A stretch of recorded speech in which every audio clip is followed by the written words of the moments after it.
નમસ્કાર દર્શક મિત્રો, આરટીવી ન્યૂઝમાં આપનું સ્વાગત છે। રાજકોટ જિલ્લાના ધોરાજી ખાતે ભારતીય જનતા પાર્ટી ઋણ સ્વીકાર અને નવનિયુક્ત સત્કાર સમારંભનું આયોજન કરાયું। ધોરાજીમાં ભારતીય જનતા પાર્ટી દ્વારા ધોરાજી શહેરના પૂર્વ પ્રમુખ શ્રી વિનુભાઈ માંતુકિયા દ્વારા ઋણ સ્વીકાર તથા નવનિયુક્ત પ્રમુખ શ્રી રાજુભાઈ બાલધા તથા મહામંત્રી શ્રી કૌશિકભાઈ વાગડિયા પિન્ટુભાઈ ત્રિવેદીના સત્કાર સમારંભનું આયોજન કરાયું। આ તકે ધોરાજી ઉપલેટા મત વિસ્તારના લોકપ્રિય ધારાસભ્ય શ્રી ડોક્ટર મહેન્દ્રભાઈ પાડલિયા તથા રાજકોટ જિલ્લા ભાજપના મહામંત્રી રવિભાઈ માંગટિયા, પોરબંદર જિલ્લા ભાજપ પ્રભારી શ્રી પ્રદીપભાઈ ખીમાણી, ગુજરાત પ્રદેશ ભાજપ કારોબારી સદસ્ય શ્રી દિનેશભાઈ અમૃતિયા, વીડી પટેલ, ધોરાજી શહેર ભાજપના સંગઠનના હોદ્દેદારો, વિવિધ મોરચાના હોદ્દેદારો, શક્તિ કેન્દ્રના હોદ્દેદારો, નગરપાલિકાના પૂર્વ સદસ્યો, સહકારી ક્ષેત્રના અગ્રણીઓ, સામાજિક સંસ્થાના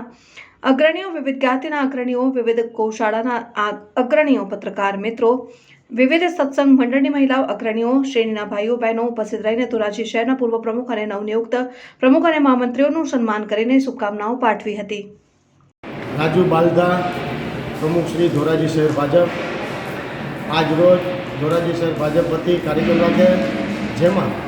પૂર્વ પ્રમુખ શ્રી વિનુભાઈ માંતુકિયાનો ઋણ સ્વીકાર કાર્યક્રમ, તેમાં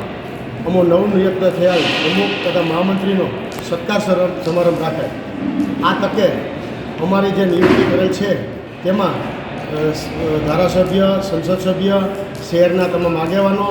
તથા જિલ્લાના આગેવાનો અને પ્રદેશના આગેવાનો જે અમારી નિયુક્તિ કરેલ છે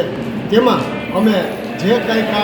કામ હશે એ એડે નહીં જવા દઈએ અને સંગઠનના માધ્યમથી જે પણ કાંઈ કામ હશે તે કરશું। આ કાર્યક્રમમાં અમારું જે સન્માન કરવામાં આવે તેમાં ધોરાજીની તમામ સંસ્થાઓ, તેના આગેવાનો, સામાજિક સેવકીય સંસ્થાના આગેવાનો, પ્રમુખશ્રીઓ તેમજ હોદ્દેદારોશ્રીઓ એ અમારું જે સન્માન કર્યું છે એ સન્માનને અમે ઋણી છીએ અને આવનારા દિવસોમાં જે કાંઈ પણ ચૂંટણી હોય અને ચૂંટણીમાં દરેક કાર્યકર્તાઓએ ખંભે ખંભો મિલાવીને કામ કરશે તેવી હાકલ કરેલ છે અને અમને જે કાંઈ હોદ્દો મળેલ છે એ હોદ્દા માટે જે કાંઈ પણ ધોરાજી શહેરની પ્રજાની વચ્ચે જ અમે રહીશું અને એ જે કાંઈ કામ હશે તે અમે કરવા તત્પર છીએ અને આવનારી ચૂંટણીમાં જે કાંઈ પણ અમારા ઉમેદવાર શ્રી મનસુખભાઈ માંડવિયા છે તેઓને અમે પોરબંદર લોકસભામાંથી અને આ વિસ્તારમાંથી અમે જંગી બહુમતીથી અને જંગી લીડથી ચૂંટી અને લોકસભામાં મોકલશું અને અમારા જે કાંઈ કામકાજ હશે અને જે પેન્ડિંગ છે કામકાજ એ પણ અમે હર હંમેશ માટે કરવા માટે તત્પર રહીશું। એ જ અસ્તુ, ભારત માતા કી જય।